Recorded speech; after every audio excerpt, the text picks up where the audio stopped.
A morte surpreendeu o Marquês de Saint-Yves de modo inesperado.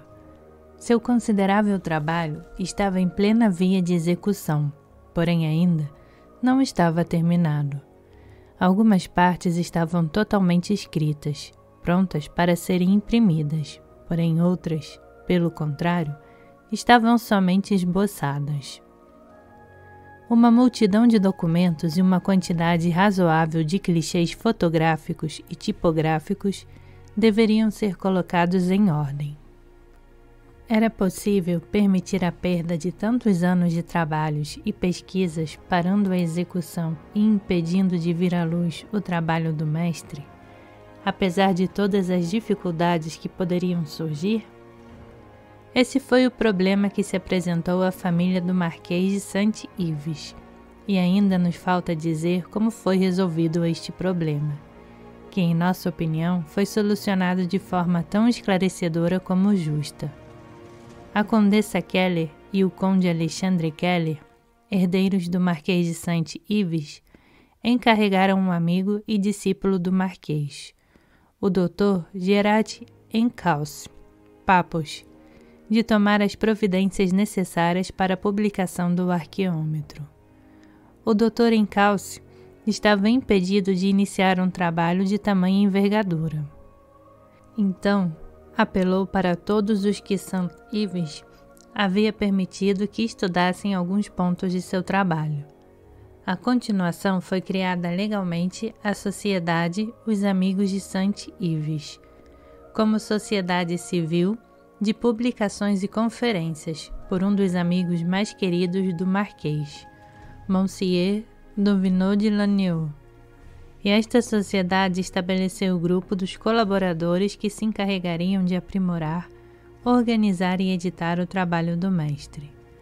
Monsieur Le Breton, o dedicado secretário de Saint-Yves, fez uma classificação preliminar dos documentos e se colocou como um sensível elo entre o mestre morto e seus discípulos vivos.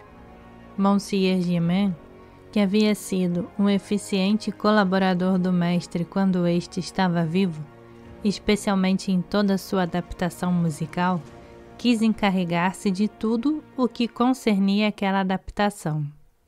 Monsieur Gougue, arquiteto diplomado, que estava trabalhando para o governo e que tinha trabalhado como professor em algumas adaptações para a arquitetura, deu-nos um resumo brilhante dos seus trabalhos e colocou à nossa disposição todos os clichês necessários. Nosso amigo, o Dr. A. Chavet, de Nantes, que havia trabalhado particularmente com o mestre, foi de uma ajuda considerável na publicação deste trabalho. Dedicou numerosos meses do seu trabalho para organizar e colocar em ordem a obra Verdadeira Sabedoria. Deve-se a ele ainda a organização da obra Hermenêutica Sânscrita e grande quantidade de documentos igualmente importantes. Monsieur Batilia, um escritor de grande talento, era na parte literária o colaborador preferido do Marquês de Saint-Yves, e todos os amigos do mestre lhe dedicavam um profundo reconhecimento. Ao lado desse grupo, composto de uma falange da qual cada indivíduo queria passar desapercebido, tornar-se anônimo, para integrar-se e fazer parte do grupo geral dos amigos de Saint-Yves, outros amigos pessoais do Marquês conservaram dele uma elevada ideia e preservaram piedosamente o culto de sua memória. Mencionaremos entre os mais íntimos o Conde Léonce de Larmandier, depois nosso amigo Sédir, a seguir F. Barlet, que foi um dos primeiros e calorosos defensores do mestre e que escreveu sobre ele um notável opúsculo, contendo, no entanto, alguns erros relativos ao arqueômetro, provenientes da falta de documentos positivos. Como todos os mestres, o Marquês de Saint-Yves teve discípulos, primeiro admiradores e que logo depois o insultaram ou traíram. A melhor coisa que podemos fazer é não mencionar seus nomes. certos de que o mestre os esqueceria e perdoaria. Sua obra permanece e ela, por si só, é bastante para colocar os invejosos no seu devido lugar. Os amigos de St. Ives se esforçaram para trazer à luz não só o arqueômetro, como também algumas adaptações feitas anteriormente. Assinalaremos principalmente a Teogonia dos Patriarcas, adaptação das chaves arqueométricas para uma nova tradução dos primeiros capítulos da Gênese e do primeiro capítulo do Evangelho de São João.